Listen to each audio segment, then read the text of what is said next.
Imagine a vast, arid desert, stretching for miles under the relentless Peruvian sun.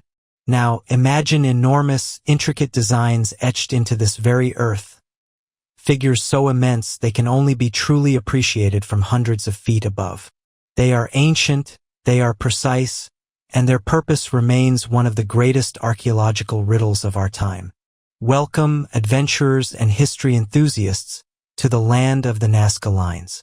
For centuries, these colossal geoglyphs, sprawled across nearly 500 square kilometers of the Pampa Colorada, northwest of the city of Nazca in southern Peru, have captivated and confounded us.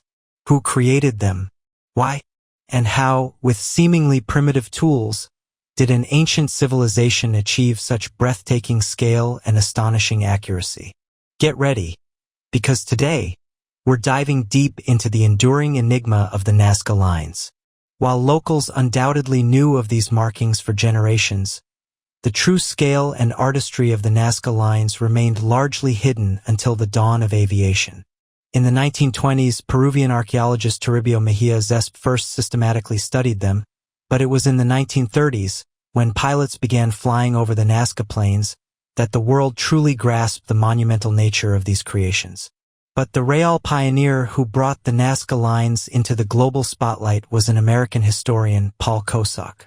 In the late 1930s and early 1940s, while studying ancient irrigation systems, he observed the lines from both the ground and the air. It was Kosok who, observing the alignment of one line with the winter solstice, first hypothesized an astronomical purpose.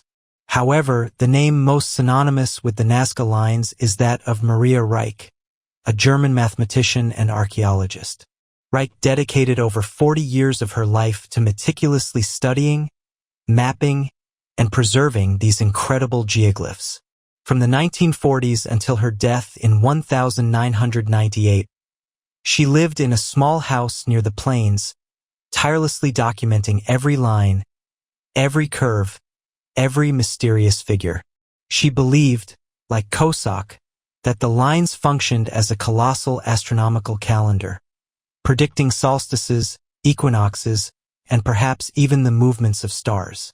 Her work was instrumental in having the Nazca Lines designated a UNESCO World Heritage Site in 1994, acknowledging their immense cultural and historical significance. So, what exactly did the ancient Nazca people draw on this immense canvas? The geoglyphs fall into several categories, each more captivating than the last. Firstly, we have the biomorphic figures, representations of animals, plants, and even human-like forms. These are often the most recognizable and awe-inspiring. The hummingbird, spanning a remarkable 93 meters, 310 feet. Its delicate wings and long beak are perfectly rendered. In Andean cultures, hummingbirds are often associated with agility, beauty, and endurance. The spider, measuring about 47 meters, 150 feet, long. This intricate arachnid is thought by some to represent a constellation or be linked to water and fertility in the arid desert.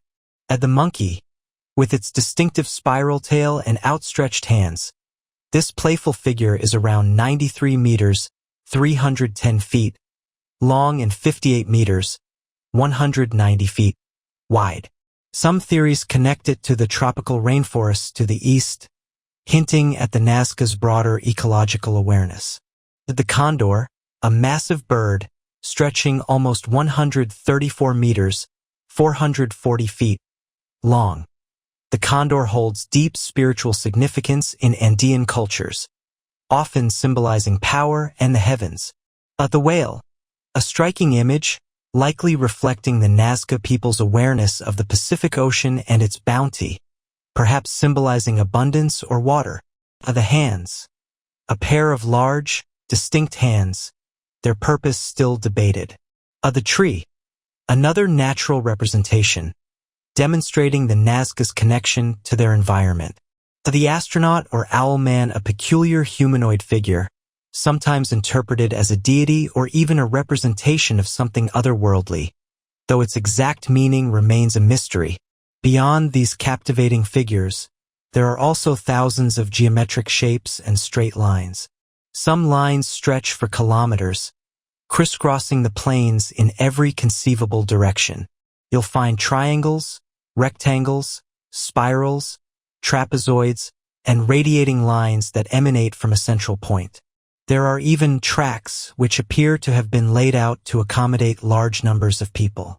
The sheer precision of these straight lines, some running perfectly straight for miles across undulating terrain, is a testament to the Nazca people's advanced understanding of surveying and engineering. How were these enormous designs created? The process, while seemingly simple, required immense planning and collaborative effort. The Nazca people created these geoglyphs by removing the reddish-brown pebbles and rocks that cover the desert surface, exposing the lighter, whitish-gray subsoil beneath. This contrast in color allowed the designs to stand out. The trenches are typically shallow, only about 10 to 15 centimeters, 4 to 6 inches, deep. The underlying clay layer, rich in lime, hardens when it comes into contact with morning mist, creating a protective layer that has prevented erosion for centuries.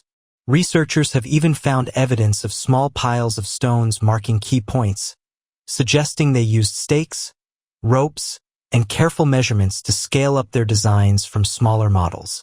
The why behind the Nazca Lines is where the real debate begins, sparking countless theories, some more plausible than others.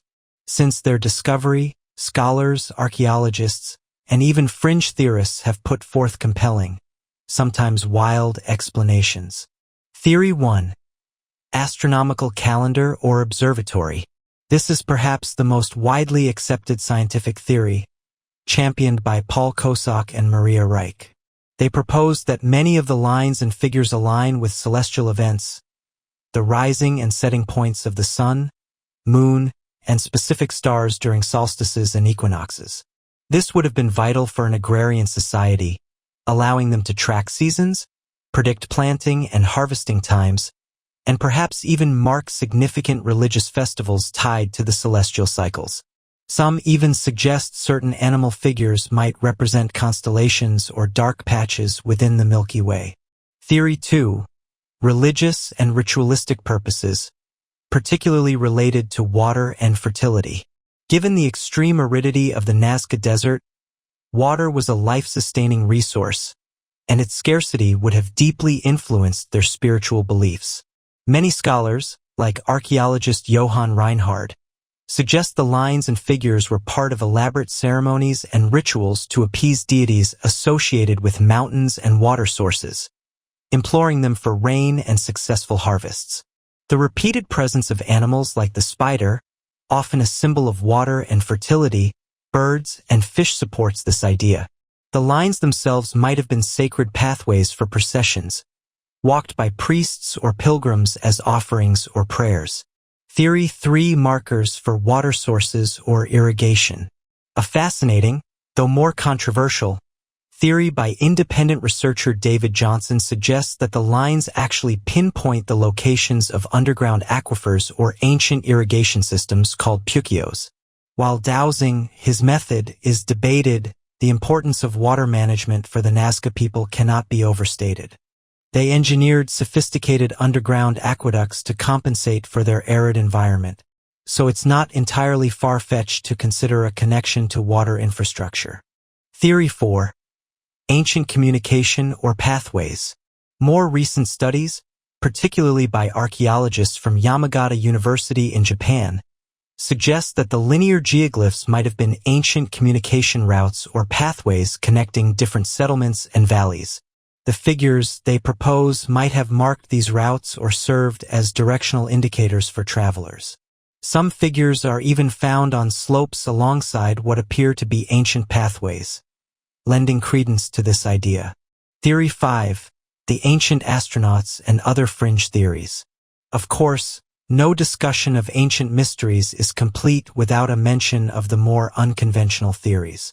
Swiss author Erich von Däniken popularized the idea that the Nazca Lines were landing strips for extraterrestrial spacecraft or messages left for alien visitors. Another theory, proposed by Jim Woodman in the 1970s, suggested the Nazca people achieved flight using hot air balloons, enabling them to design and view the lines. While captivating, these theories lack substantial scientific evidence and are largely dismissed by mainstream archaeology. It's important to remember that the Nazca culture, flourishing between approximately 200 BCE and 600 CE, left no written records. Our understanding comes from archaeological evidence, comparisons with other Andean cultures, and careful interpretation of the lines themselves. Many figures found in Nazca pottery and textiles bear striking resemblances to the geoglyphs, suggesting they were deeply ingrained in their mythology and worldview. Despite surviving for millennia in one of the driest places on Earth, the Nazca Lines are not immune to threats.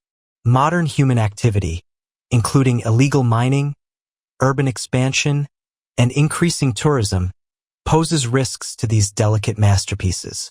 Climate change and infrequent but powerful weather events, such as flash floods, can also cause damage. That's why ongoing preservation efforts are crucial, with organizations like UNESCO working alongside Peruvian authorities and researchers to protect this invaluable heritage. And the mystery continues to unfold. With advancements in technology like drones and high-resolution aerial photography, new geoglyphs are still being discovered. In recent years, Japanese and Peruvian archaeological teams have announced findings of previously unknown figures, often smaller and more challenging to spot. These new discoveries continue to broaden our understanding of the Nazca people and their motivations, adding new layers to an already complex puzzle.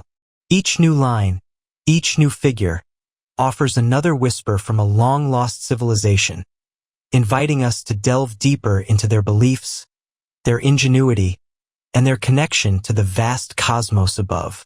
The Nazca Lines stand as a monumental testament to the human spirit's capacity for creativity, precision, and perhaps a profound connection to the divine. They are a silent library, etched into the desert floor, waiting for us to decipher their ancient stories. While we may never fully unlock all their secrets, the enduring enigma of the Nazca Lines serves as a powerful reminder of the incredible achievements of ancient civilizations and the endless wonders that still lie hidden in our world. What are your theories about the Nazca Lines? Let us know in the comments below. If you enjoyed this journey into ancient mysteries, be sure to like this video, subscribe to our channel, and hit that notification bell so you don't miss our next adventure. Until then, keep exploring, keep questioning, and keep wondering.